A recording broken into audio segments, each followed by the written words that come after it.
చాలా పాతకాలంలో సింగమల అనే అడవికి కంటి అనే సింహం రాజుగా ఉండేది. దానికి నమ్మకమైన అనుచరులుగా ఒక నక్క మరియు ఒక కాకి ఉండేవి. ఒకరోజు కాకి ఎగురుకుంటూ వచ్చి కంటితో, మహారాజా, మన అడవికి దూరంగా ఉన్న ఎడారిలో ఒక ఒంటెను చూశాను. దాన్ని వేటాడగలిగితే మనకు కనీసం వారం రోజులపాటు ఆహారానికి సమస్యే ఉండదు అని చెప్పింది. కాకి మాటలు వినగానే కంటిసింహం, నక్క ఉత్సాహంగా ఒంటెను వేటాడటానికి బయలుదేరాయి.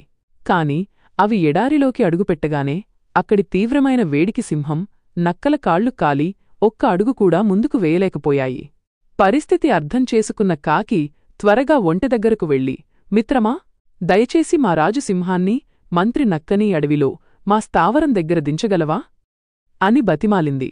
దానికి ఒప్పుకున్న మంచి మనసున్న ఒంటె సింహాన్ని, నక్కని తన వీపుపై ఎక్కించుకుని సురక్షితంగా వాళ్ల స్థావరానికి చేర్చింది. ఒంటె చేసిన ఈ సహాయానికి, దాని మంచితనానికి సింహానికి చాలా సంతోషం కలిగింది.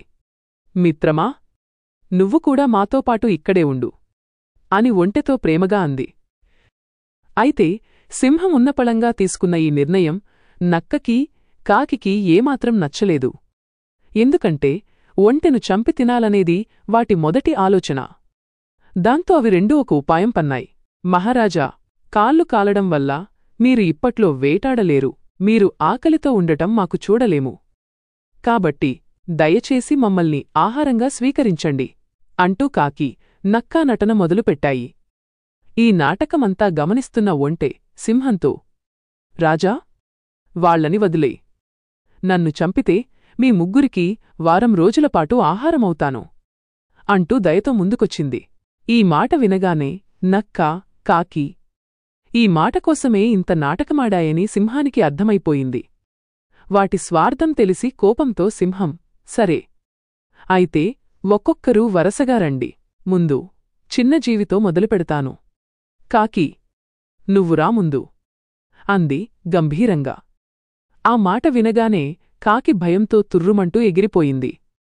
దాన్ని చూసిన నక్క కూడా ప్రాణభయంతో పరుగులంఘించుకుంది. అలా నక్క, కాకి రెండూ పారిపోగా ఒంటె మరియు సింహం మాత్రం అప్పటినుంచి మంచి స్నేహితులుగా కలిసి జీవించాయి. నీతి: ఇతరులను మోసం చేయాలని చూసే స్వార్థపరులు చివరికి శిక్ష అనుభవిస్తారు. నిజమైన స్నేహం ఎప్పుడూ నమ్మకాన్ని, దయను గెలిపిస్తుంది.